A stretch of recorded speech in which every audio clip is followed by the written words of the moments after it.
my Books with Miss B friends. Welcome back to another story. I'm so incredibly excited that you're here today. Today's story is extra special and I hope that you enjoy it. My name is Miss B and I'm the creator of this YouTube channel, and I'm also the founder of Miss B Tutoring, MissBTutorMe.com. If you don't already know, you can visit me on my Instagram page. If you have an adult in the home that has an Instagram account, my Instagram page is @BooksWithMissB. So there you can follow me, you can find out more about all the different stories, find more videos that I post on my YouTube channel, and also make book requests there. I love when you reach out. So thank you from the bottom of my heart if you're already following and you've already made book requests, because that brightens my day so much. So before we get started, I want you to lean in, and I want you to lean in extra close today. And I want you to turn up your listening ears. Did you turn them up? Turn them up really high. And I want you to listen to this one very, very important thing. You, my little human, sitting right there, big human, little human, doesn't matter how old you are. I need you to hear this one important thing. You are, without a doubt, in my mind, absolutely perfect. So don't try to be anybody else but you. Your magical, beautiful, smart, silly, unique self. You all have a little bit of silliness in you, right? And you all have very big, gigantic hearts. So just stay true to you. Got it? Just be you. Okay, good. Miss B loves you like crazy from the bottom of my heart. So today's story, without me going on and on and on and on, is a very important story. You're gonna learn a little something, I think, from this story, possibly. But it's a story about differences and how we're all different. No one person is like the next. And that's a beautiful thing, but it can also cause issues. Stuff can happen when people think maybe they're better than other people. And maybe that's because of the color of their skin. Maybe that's because of a type of job they have. Maybe it's because of a family they were raised in. But guess what? No one's better than anybody else. And there is one thing that Miss B knows to be true. We all have a beating heart inside of us. And guess what? That heart just wants to be loved and to give love. And it's our job as humans to do just that. Love each other, no matter what walk of life we come from, no matter what we look like, no matter what kind of jobs we have, what kind of house we have, what kind of car we drive, what kind of school we go to. We are all having a heart inside of us that's beating, and we are all walking the same earth.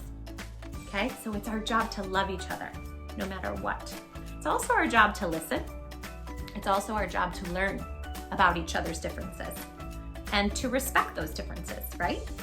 So today's story, I'm not gonna keep going on and on and on, is a very special, magical story, and I cannot wait to share it with you.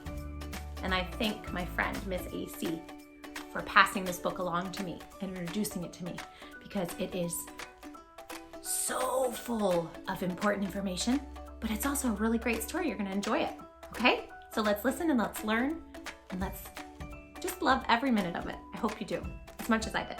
Okay, let's get started. It is called Race Cars, and it's a children's book about white privilege. So you might not know what that means, but you're gonna find out. It's a very important topic right now, and it's one that we should all listen to. And this is by Devenny, and there's some more information in the back. This is a really good book too for teachers to use in their classrooms. So let's get started. And it's dedicated to Dr. Willie Tolliver, who taught me how to talk about race. This is Chase. Chase is a black race car. This is Ace. Ace is a white race car. They live in a world with lots of other race cars. Big ones, small ones, short ones, tall ones, old ones, new ones, black ones, blue ones, pink ones, white ones, wrong ones, and right ones. Chase and Ace have been best friends forever. For as long as they can remember, they have been training together for the world-famous annual race car race. Last year, they were finally old enough to enter the race. For as long as anyone could remember, every year when the big race came around, a white car would win the race. A white car would win 4th place, 3rd place, 2nd place, and the most important of all, first place. Until last year. Last year, Chase won the race. Last year, Chase won first place. Ace won fourth place. Sometimes competition can come between friends, but not for these two. Ace was so happy for Chase, and Chase was so happy for Ace. They loved to race and did not care about place. There were, however, some cars that did not care about place. These cars were on the race committee. No one had ever seen them, but everyone knew who they were. They had held all the power in the world and made all the rules for the annual race car race. Rumor has it, the members of the race committee were all white cars. When the committee heard about Chase winning, they were not happy. As long as the white cars kept winning the race, the members could keep their space on the committee. If other cars started to win, who knows what would happen? They were worried. "How could this have happened?" they roared. "White cars have the fastest tires and the most powerful engines. How could a black car have won first place? This is a disgrace." The committee decided to change a few rules to make it easier for white cars to win and harder for all the other cars to win. Next year rolled around and Chase and Ace were ready to race again. They had spent all summer training and knew the route by heart. Once around the track. Straight through the cornfield. Over, do you know what that is?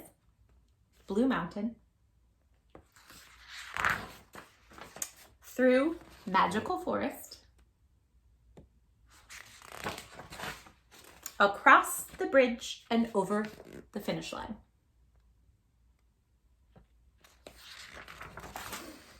Race day had come. Chase started off faster than ever. He zipped around the track as the crowds cheered him on. Then he shot through the cornfields in record time. He made it up Blue Mountain in the blink of an eye.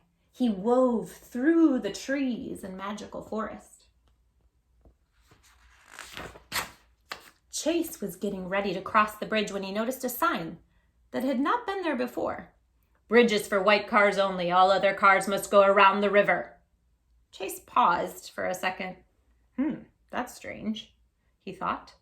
But he did not want to waste any more time. Chase sped around the river as fast as he could and jumped over the finish line. Even without taking the bridge, Chase managed to come in second place. Ace came in third place. Ace was so happy for Chase, and Chase was so happy for Ace. They loved to race and did not care about place. But back home, something was bothering Chase. It just did not seem fair that the bridge was for whites only. It took twice as long to go around the river. He reminded himself that he just loved racing, and that it didn't really matter whether he won or not. But he could not help feeling like he was not as good as the other cars. Was something wrong with him? He shrugged it off and decided to train even harder the next year. But at Ace's house, Ace was snuggled up in bed smiling. He loved to race and did not care about place, but boy, oh boy, did it feel good to win a bronze medal this year. He drifted off to sleep, dreaming of next year's race car race. When the committee heard about Chase winning second place, they were not happy. "How could a black car have won second place? This is a disgrace." The committee decided to change a few more rules to make it easier for the white cars to win and harder for all the other cars to win. The next year rolled around and Chase and Ace were ready to race. Chase started off faster than ever. He zipped around the track as the crowds cheered him on. Then he shot through the cornfields in record time and he made it up Blue Mountain in the blink of an eye. Chase was heading for the Magical Forest when he noticed something he had never seen before. A forked road with a new sign. White stay to the left and all other cars stay to the right. Chase paused for a second. That's strange, he thought, but he did not want to waste any more time. He sped off into the magical forest faster and faster until he realized he was lost. That house wasn't there before, and neither was that owl. Excuse me, Mr. Owl. I seem to be lost. Could you tell me how to get out of this forest? Why, of course. Follow me. The wise, friendly owl led Chase right through the woods and sent him on his way. Chase sped around the river as fast as he could and jumped over the finish line. Even though he got lost in the magical forest, he could not take the bridge. Chase managed to come in third place. Ace came in second place. Ace was so happy for Chase, and Chase was so happy for Ace. They loved to race and did not care about place. But back at home, something was bothering Chase. He reminded himself that he just loved racing and that it didn't really matter whether he won or not. But he could not help feeling like he was not as good as the other cars. Was something wrong with him? Why did he get lost and not Ace? He shrugged it off and decided to train even harder for next year. Back at Ace's house, Ace was snuggled up in bed smiling. He loved to race and did not care about place, but boy, oh boy, did it feel good to win a silver medal this year. Ace did not expect to be faster than Chase. In all their practices, Chase was always faster than Ace. I must be getting much faster, thought Ace, and something must be wrong with Chase. He shrugged his shoulders and drifted off to sleep, dreaming of next year's race car race. When the committee heard about Chase winning third place, they were not happy. How could a black car have won third place? This is a disgrace. The committee decided to change even more rules to make it easier for the white cars to win the race, just in case. The next year rolled around and Chase and Ace were ready to race. Chase started off faster than ever. He zipped around the track as the crowds cheered him on. Then he shot through the cornfields in record time, and he made it up Blue Mountain in the blink of an eye. But at the top of the mountain, a race officer stopped him. Pull over, please. I need to see some identification. Chase paused for a second. That's strange, he thought. None of the white cars seemed to be getting stopped. But he did not want to waste any more time. He showed the officer his identification, and he continued on his way. He sped off towards the magical forest. When Chase got to the forked road in the forest, Mr. Owl was there waiting for him to show him the way out. The wise, friendly owl led Chase right through the woods and sent him on his way. Chase sped around the river as fast as he could and jumped over the finish line. But because the race officer stopped him, Chase did not get fourth place or third place or second place. And Ace came in first place. Chase was happy for Ace, but they were both upset about Chase's race. They loved to race and did not care about place, but the committee had just announced a new rule. Cars that did not place this year could no longer race next year. Next year, Chase would not be allowed to race. Back at home, Chase was devastated. He did not care about place, but he loved to race. What would he do now? Chase could not help feeling like he was not as good as the other cars. Something was definitely wrong with him. Why else would he not be allowed to race? That night, Chase cried himself into a long, deep sleep. Back at Ace's house, Ace was snuggled up in bed. He loved to race and did not care about place, but boy, oh boy, did it feel good to win a gold medal this year. But something did not feel quite right. He did not understand why Chase did not place. He's the fastest car I know, thought Ace. Next year would not be the same without his best friend. Chase was the reason that Ace liked to race in the first place. Ace sighed. He shrugged his shoulders and drifted off into a long, deep sleep. Next year rolled around and Chase was at the race to cheer his best friend on. Ace started off faster than ever. He zipped around the track as the crowds cheered him on. Then he shot through the cornfields in record time, and he made it up Blue Mountain in the blink of an eye. Ace was heading for the magical forest when something made him pause. He had seen this sign before, but never thought about it too much. This year, Ace wanted to know what was down the right path. Ace sped off into the magical forest, faster and faster, until he realized he was lost. White cars, all other cars. Back at the track, the race officials were starting to get worried. All of the cars had finished the race except for Ace. Where could he be? The race officers looked everywhere but could not find Ace. The officials called the committee, and the committee decided to hold a meeting to figure out the best way to find Ace. "We need the very fastest race car," said one. "The very fastest race car should surely be able to find Ace," said another. They were all in agreement. "But the fastest race car is really Chase, even though we did not let him race," added one member. "If we choose Chase, the world will know that we rigged the race." The committee was reluctant, but agreed they must save Ace. "Take down those signs. This is a special case. We must let Chase race at his fastest pace."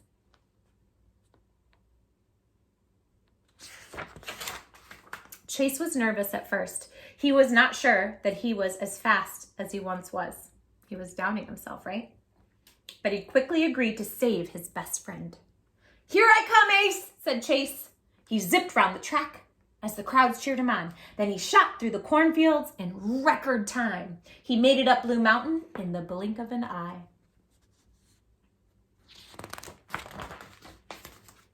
When he got to the magical forest, Mr. Owl was there, waiting to lead him to Ace.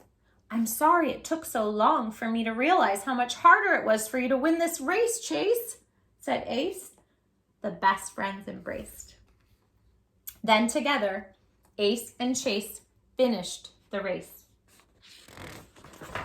Across the bridge and over the finish line, the friends had finished in record time.